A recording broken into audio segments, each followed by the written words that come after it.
Warning: this show is intended for mature audiences only. Viewers' discretion is advised. This show may contain strong language and sensitive or controversial topics. We are not attorneys and are not providing legal advice. The views and conversations are our own thoughts and feelings, and therefore, purely speculation.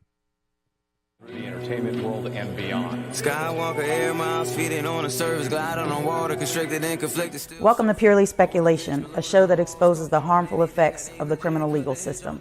I'm your host, Heather Lewis, the Executive Director of the Reuniting Family Bail Fund and practitioner of participatory defense. On this show, you learn about the unspoken horrors of the criminal justice system and meet fierce allies and advocates.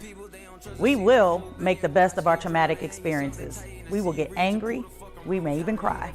We most certainly going to laugh, but one thing's for sure, we're going to keep it real. Welcome to Purely Speculation. When they free my sins and let them loose, they was killing me, I got scars to prove, got me paralyzed, I could even barely move. Out the way I took the pain again.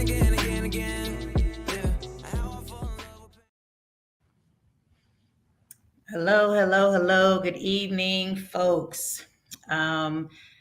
Tonight on this edition of Purely Speculation, it is dedicated to the women who have been incarcerated. As the stat says, on any given day in the USA, there are an average approximately 250 women and girls in jails and prisons here. And we are here tonight to talk to you about the impact of the criminal legal system and incarceration of women. And you may have been expecting our fabulous Reverend Dr. Michelle Simmons, but she is out of the country and living her best life. So we have another rock star, Jasmine Ransom. She's the owner and operator of Locked and Loaded and a formerly incarcerated woman and mother. And we have her on tonight to talk about her journey through incarceration from trauma to triumph. And so we have Jasmine here. Jasmine, welcome. Thank you so much for joining us tonight and sharing your story with us. Thank you for inviting me. Absolutely. And so tell us your journey. Tell us, because when we were kind of debriefing, your journey, you said, started in Philadelphia and then in Atlanta as well. So can you tell us a little bit about your story, what kind of either led you up to being incarcerated in Philly and or Atlanta and the journey through that system on the other side? Well, my mom, she moved us to Atlanta in my 10th grade year, high school.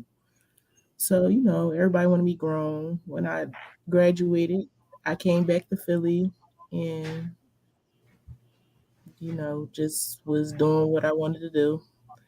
And I kind of was ping-ponging back and forth between Philly, Atlanta until I had my oldest daughter. And it came a time where, I was staying with a family relative and a situation came about where it just landed me to act on anger and just totally, lose control. And that lost me my freedom. So fast forward, was incarcerated in State Road, came home. They sentenced me just to, probation, time served. And I had a probation officer here in Philly. And I told him, that my mom was in Atlanta, that's where my support was.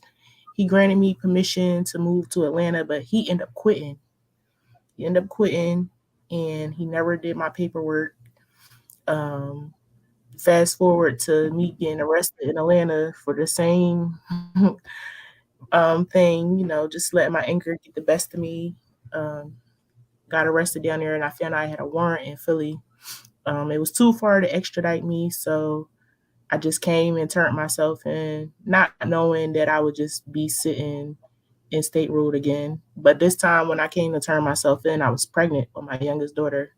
And I sat in State Road for approximately a little bit over about 60 days. It was almost 3 months. So pregnant, not really having no real connection with anybody, talking to anybody, hormones raging on a block with a whole bunch of other pregnant women. And it was at that point I was like, oh, I could never do this again. Like I could never like do this again. Like the CEOs, they don't care that you're pregnant. They don't care that you're carrying another life, that there are certain things and needs that you have when you're pregnant. Like they don't care about none of that. Like you're still awarded this. So, I came home, did anger management, did some other things to try to flip the mode around. I recently came back to Philly last year, and I can definitely say it's definitely, I don't believe in 360. I'm gonna say it's been a 180. Um, it's just been really a blessing. Like just this is my first time having a career job, connecting with organizations as far as me giving back and working with organizations that do reform work and just understanding where I came from and wanting to help other people dealing with those same issues. So that's my journey. And it's been I'm not gonna say hard, it's definitely been challenging, but it's been rewarding as well. Can you talk a little bit, because this episode is called From Trauma to Triumph, right? And you use the word grief and anger, right? In almost the same sentence. And usually, anger is a product of grief, right? Because we don't necessarily know how to process our grief or process our trauma. And Right. it comes out in anger because we don't know how else to express that feeling. So can you talk a little bit I'm in a about maybe meeting and text me. I'm in a meeting, text me. can you talk a little bit about maybe some of the trauma that have maybe led to the anger? You mentioned, kind of Sorry. moving around and kind Um, of from I place think to place and things like. I think for me it was just more so instability, just not really having the tools to be able to cope with my anger. I had a lot of resentment just with my childhood and different things that, with me having my own kids were some might think were typical kid things, but you just never know how a person is gonna, respond to certain traumas and, Right. tribulations. So I was the oldest of four kids. So my mom, she was a single mom, and there was a lot of times that, I had to help her with a lot of things. So I think with me, I just felt like I was missing out on so much. Like just feeling like I didn't have a childhood. So once I felt like I was grown, oh, I'm 18, let me go. Like I went. I definitely went. Um, yeah, I definitely went. Let me stop you there for a second, because and I'm a mother of a teenage daughter who's 15, who is feeling those growing pains of not being a child and not being a grown up and really wanting to be a grown up, right? So what would you say to your young teenage self at the onset of you feeling like you wanted to do your own thing, even though you didn't necessarily have the tools of an adult to do your own thing? Girl, you crazy. Like that's what I that's what I would tell myself. And it's like my mom was saying it, my god mom, like my support was saying it, but it was like, I don't know what y'all talking about. Like, Like y'all please don't know stop. nothing. Yeah, Right. like Y'all it's a not different me. time. Y'all old. Like, no, they weren't. Like they were giving me wisdom. Like they were trying to put me on early on where I didn't have to go through certain trials and waste time. But it really wasn't a time waster. It was an eye opener and a life experiences that I learned from. Right. But like if I had to tell my younger self, like just hold on and just be open to what's Stay coming the to you and course. understand Yeah. and learn. Yeah, like I feel like I was just such in a rush to prove to myself, like, oh, you still got time. Like you can still do this, you can do that. And it's like none of that stuff was even important for real, for real. Like Right. We Right. think That's as true. kids, like you see other kids able to do this, that, and the third. Like none of that really matters. Like honestly, it doesn't. Right. Right. Yeah. And we say this a lot that hindsight is 2020. But I mean, I guess, the development of the brain and all that kind of stuff, like it just, it's hard to get through to young people and you can show them better than you can tell them, or they can experience it better than you can try to, warn them about it. Because, as a, young mom myself, really definitely had that experience, had that strong desire, And it's so like, crazy because I'm sorry. just to be independent and not really understanding what that independence, Yeah, the responsibility that went along with being independent, you know? and I And think so sometimes, a lot of times, you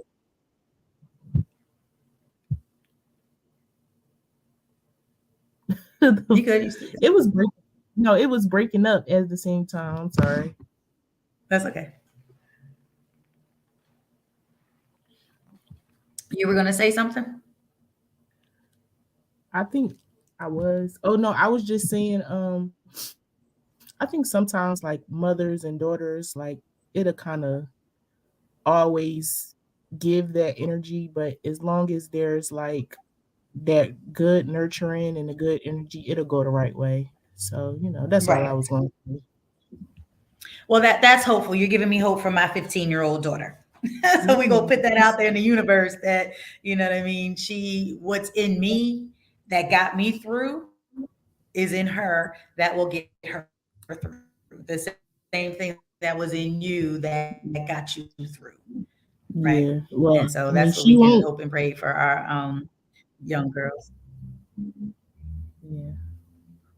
So on the note of how incarceration impacts women, you have mentioned that the COs didn't care that you were pregnant, and then you actually said that there were other pregnant women on the pod. So is that was there a pod specifically for pregnant women? Yes. hmm State Road. They used to house women at RCF at State Road. Now, I've been told men aren't housed there anymore. I haven't been incarcerated in Philadelphia since 2015. That was the last time I was housed in the city of Philadelphia, the state of Pennsylvania. So, but Okay. currently they don't house women there, but they used to, and there would be a whole block all women that were pregnant. So you could just imagine, like, already being incarcerated, your hormones at an all-time high. We're all women. It was really crazy. Like, it definitely was scary. Like, not scary in a sense like I was Mm, fearful, but like scary. Like, what am I doing here? Like, come on now. Like, right. this is crazy. Like, you gotta get it together. Right. No, I understood. And so all the folks that are out there watching, please subscribe and like. Remember, you see at Lynn Locked and Loaded and Locked and Loaded Official for Jasmine's business. We're going to talk about that in a minute. But I will share, and I always share. I mean, I'm open about my experience with incarceration. I myself have never been incarcerated. My son was the first one to be incarcerated and introduced me not to this work, but we were kind of in the midst of doing this work when he caught his first case. And right now, my daughter is up on State Road, and she's been there since the middle of the summertime. Okay. So, that and there's also that go along with that with mental health issues and dependency issues. And Sure. you'd mentioned probation and probation being a detriment to one's success. And and that literally was a technical, situation that happened for you. You know what I mean? You were supposed to have your probation transferred to Atlanta. They quit or never did the paperwork. And then here you are in like not knowing that you had Yeah. an arrest warrant for for technical violation, not showing up or whatever. Right. And you don't Mhm. even know until you find yourself with police contact in another state that, you've got this warrant for you. Yeah. So how did that impact you, outside of the incarceration? I mean, the trauma of incarceration. So also the trauma of being on probation and all that. Are you free and clear now? Are you no longer property of the state? Yes, yeah, I'm off probation, Amen. but yes, thank you. It was really bad because they started my probation all the way over, actually. Say that So again a little louder for the people in they the back. started my probation all the way over. I was sentenced to 3 years probation, and I know some people might watch this like, "Oh, that's not nothing." That's something to me. I wasn't even 21 yet, Right.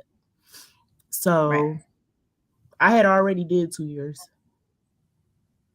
I had And you're already like, did oh, I two got years. 1 year to go. Let me get out of here. And not only was I already on 2 years, I was on 2 years paying every month. Like I'm Oh, wow. coming to get drug tested every month. So luckily the judge, he was really nice. He did let me transfer my probation to Atlanta because he seen that I was living there by that time. So, but I had already set for a whole summer in State Road. And when you're arrested on a violation of probation, there's no court date, there's no bail, there's nothing. There's a random wake up in the middle of the night, one random day that you don't know of, and they send you to court, and that's it. So for Wow. me, that's when I say that I was scared.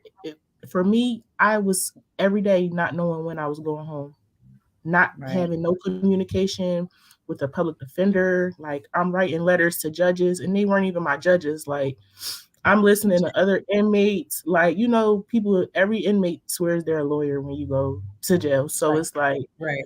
okay, this happened to you. Okay, I'm going home tomorrow. Tomorrow come and they still don't come. Like, Right. Right. so Right. it was like, thank God I don't have to deal with that anymore. And when they transferred it to Atlanta, I started 3 years over again, but I was still on probation in Atlanta. And because it was two different states, they wouldn't coincide with each other. So I did 3 years for Philadelphia, and then I had another 3 years for Atlanta. Wow. In addition to the two that you already served. Yep. Yo, that's crazy. That's crazy. Yep. So I just got off I'm so probation. sorry. I just got off probation in the end of 2019, 2000, actually Congratulations. the beginning, right before COVID. I took my last anger management was one of my stipulations. So I took my last class January of 2020, and that's when my probation ended. Right. Congratulations. I'm Thank so you. happy for you because you see, how it's, people say 3 years, but that's 3 years. They don't understand that's no police contact, making sure that you check in every day, whatever your Right, stipulations are, those fines and costs, those phone calls, if you're not there right. on time, like at One little any, thing, or your probation officer quits or leaves the yeah, job one little and you thing don't can know push who you to your the person freedom. is. Right. Right. And it's so crazy because you could be innocent. You could, like, for me, I felt like I was doing the right thing, turning myself in, because I knew that I had no way of, like, they're sending court appearances to an address in Philadelphia that I don't even live at. Now, I could have been negligent and be like, well, my probation officer said this and the third. I could have went on a run, but it's just like, I didn't feel like, I just felt like I wanted to get it out the way. Like, I didn't want to have that holding over my head. Like, so, Right. You're a and mother at this point, yeah, right? You're a mother. and, and I was pregnant. So I definitely just wanted to get it out the way. So Um, real quick, and then we'll move on to, all the good stuff you've got going on now. So we just talked about, you being pregnant and a mother being incarcerated. Where was your oldest child? so at that time, my oldest child was in Philadelphia with her dad.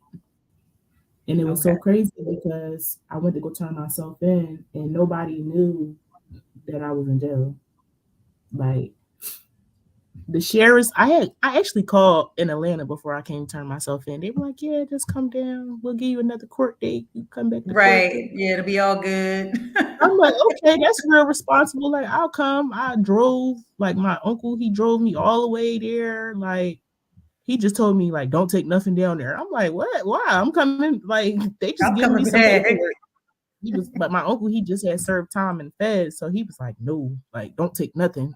And Yeah, I don't girl. think he really wanted to tell me the extent because he didn't want to worry me.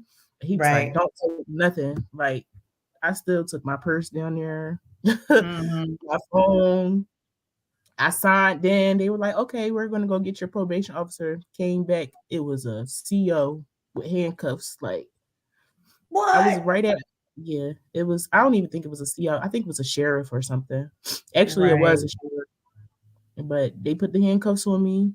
And my next stop was State Road. And I Mm. probably had cried for like 3 days straight. Like, I don't Sure. even think I called anybody like for a week. And Wow. Wow, that's rough. I mean, because you just, it's just being snatched. You yeah, know what I mean? That's literally what being snatched looks like. You yeah, thinking you're going somewhere else, and you're like, no, no, I'm supposed to be going out that door. And they're like, yeah, sis, you going in this door, and yeah, that door ain't the way out. exactly. That's just crazy. That's crazy. Yeah.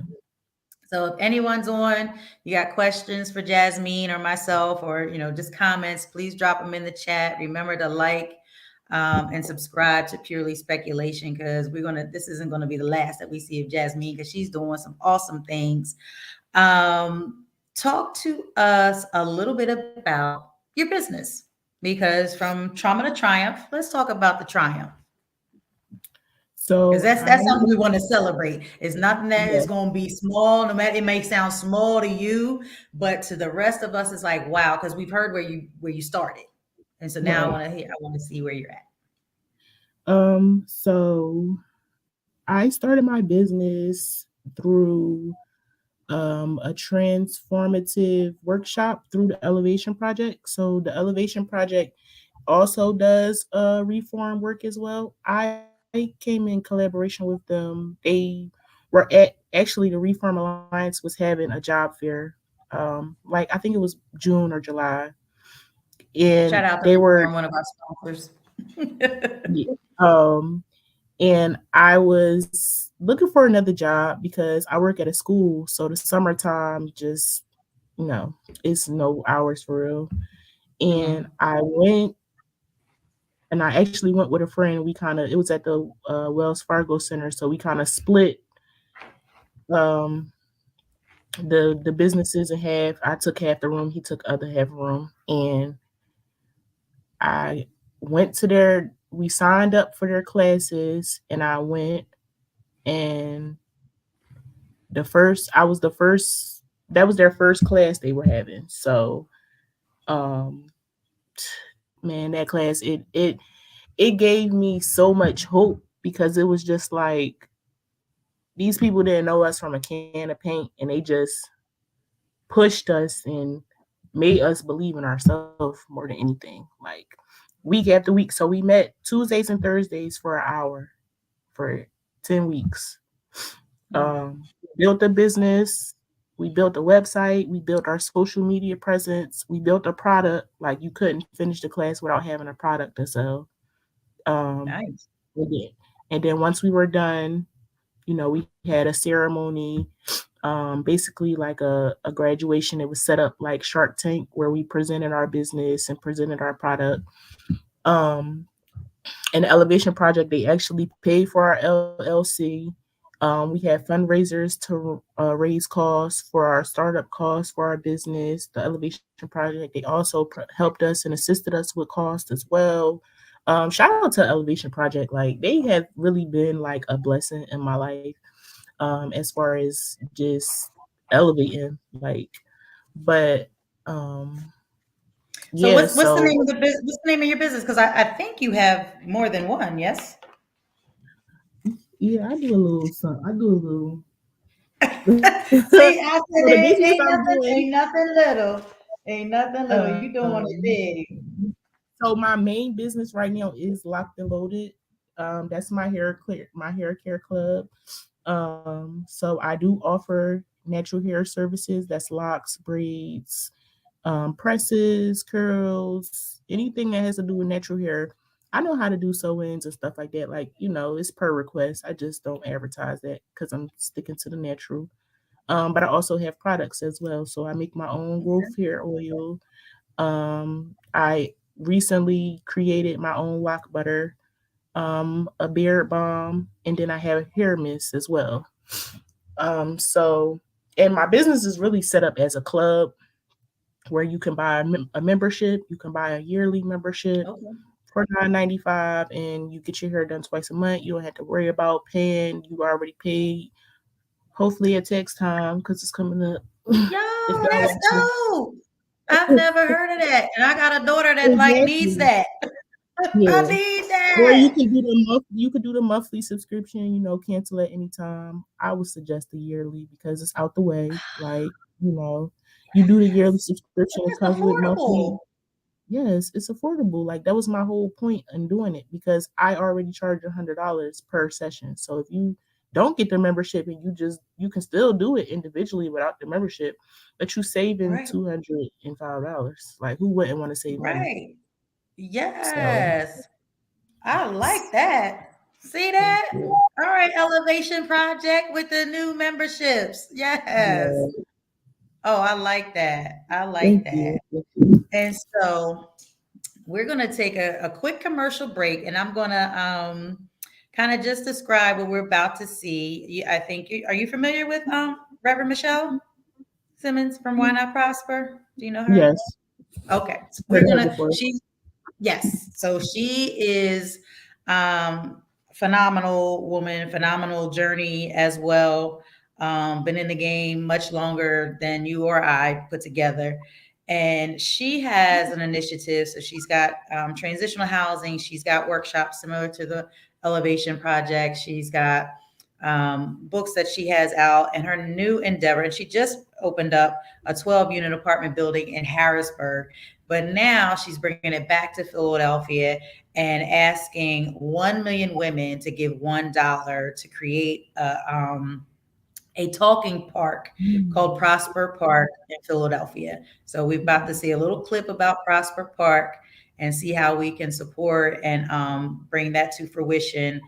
And hopefully you as a business person, businesswoman, and me as a businesswoman will lay some bricks in that park, with our names of our business on there and fist up and shout out. So we're about to see Reverend Michelle and her clip on Prosper Park. Okay.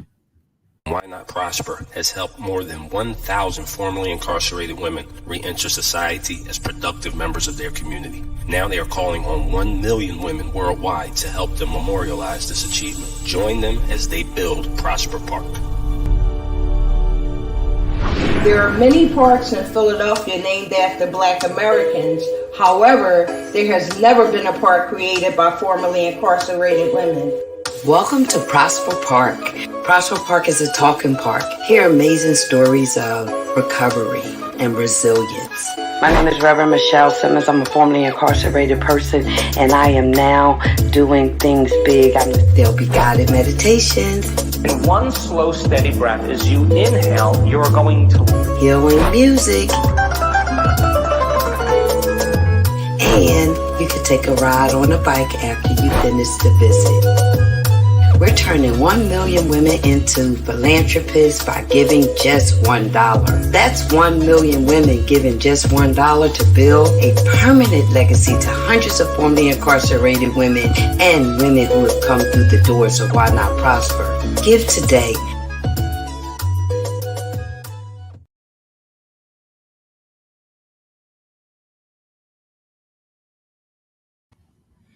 All right, so we're going to get our dollars together and challenge 1 million women to contribute one, if not more, to the vision of Prosper Park so that we all can be there for the ribbon cutting ceremony. And so we have a segment in our show, and I'm going to drop the F-bomb, y'all. You heed the warning that's at the beginning of the show, called What the Fuck. And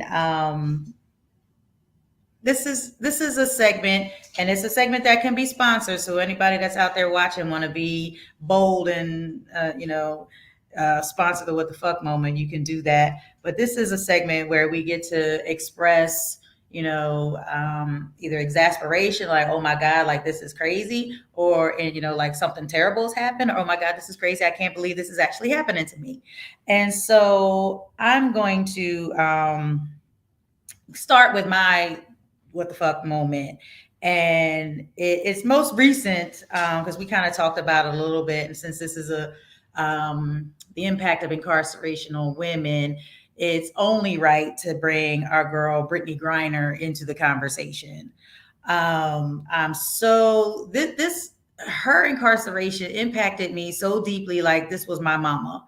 You know what I mean? I felt such pain for her that, that they did this to her. We understand that, you're breaking laws in other countries and this and that, but the situation was, it was a setup. You know what I mean? And to put a Black queer woman in a Russian prison on, charges of, drug smuggling and all these crazy things. But at the end of the day, to sentence her to 9 years, not 9 years in the United States prison, 9 years in a Russian prison. So it's like you're in another country. We worry about people forgetting it because they forget people here in the States all the time, right? Like you said, people forget about you. They don't know you're here. You don't know somebody's going to tap you on the shoulder, tell you pack your shit. It's time to go. Right. And it's like, imagine being in a foreign country. You don't understand the language. The people are crazy. It's cold. She had to cut her locks off because they were freezing. And it's like, what the fuck? I can't say nothing else. Like it was just so crazy to me. And so when last week, was it? I don't even know. It was earlier this week. Last week. I saw it on the news. I literally like screamed. I was like, oh my God.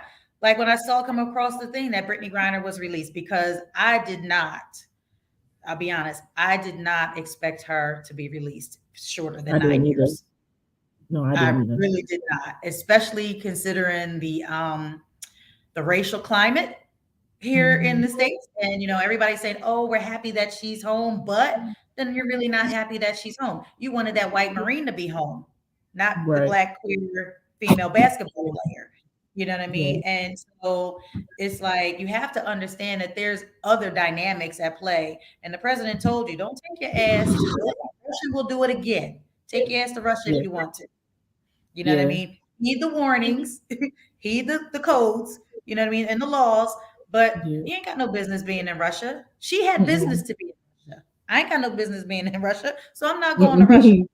So that was like my major, like on both ends, like what the fuck? Like they really did this to her, and like, wow, what the fuck? Biden, all right, you brought her home, my dude. And so that was really both sides of that WTF moment.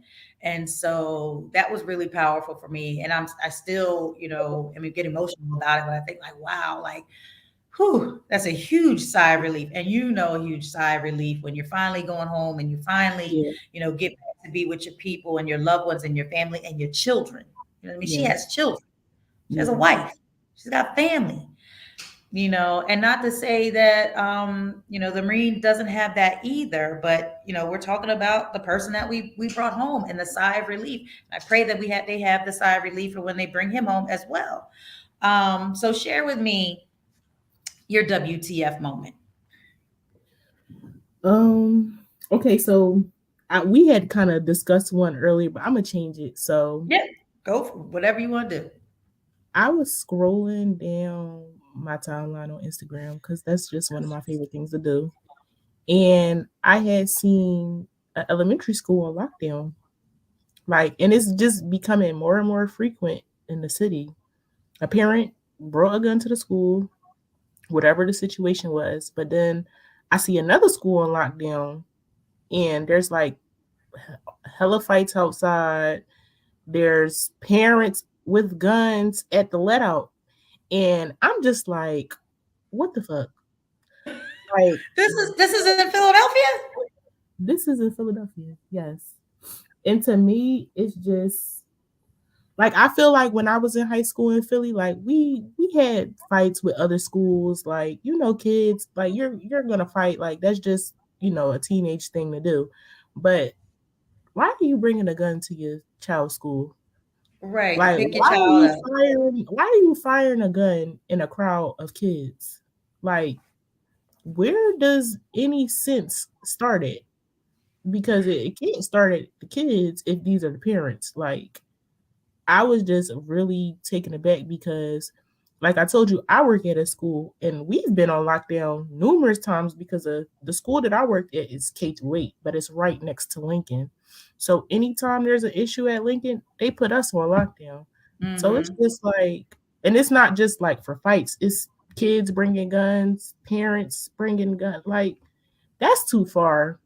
And Right. I just feel like what situation between a child has to get to that level where there's guns and artillery needs like there's a war. That's a war. Like at that point, that's a war. Yeah. Like we Yeah. using guns and Glocks with switches. Like that's a war. Like Wow. so And it's we all coming you. out of let out. We don't know if it's a marching band or a drill session. Like it's real crazy. So yeah, I'm just like, what the fuck, Philly? Like, what's really going on?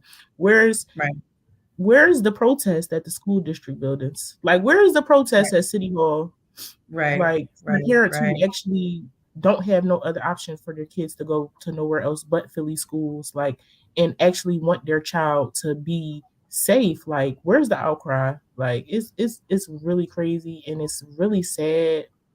Right. And at this point, it's just like, what can you do? Like, I always like ask my peers, my coworkers, my family, like what can be done? Like, I'm really tired of just talking about stuff. Like, I'm passionate about like getting in the field and really just trying to make a change and make things better. But it's like, what can you do without putting yourself in harm's way as well? Like, is that a question? I think a question. I think that was a comment. Oh, I haven't been clicking over into my comments. It says that just shows how deeply embedded survival mentality is rooted within our communities. And it's so desensitized. Yes, I'm just talking about you, boo boo. Yes. Yeah, and that.